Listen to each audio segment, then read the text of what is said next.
আসলে আপনারা জানেন দীর্ঘ ১৬ থেকে ১৭ বছর এই আওয়ামী লীগ সরকার, শুধু আওয়ামী লীগ সরকার বললে ভুল হবে না, আওয়ামী লীগ ফ্যাসিস্ট সরকার বলতে হবে।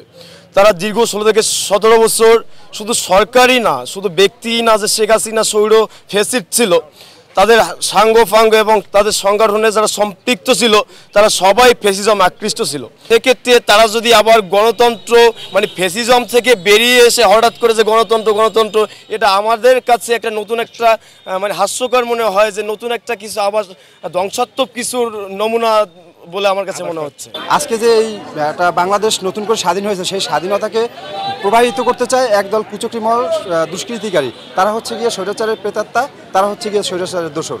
আমরা আসলে এই সম্প্রীতির বাংলাদেশে আমরা কোনো রকম অরাজকতা চাই না এবং অস্থিতিশীল পরিবেশ তৈরি হোক সেটা আমরা চাই না।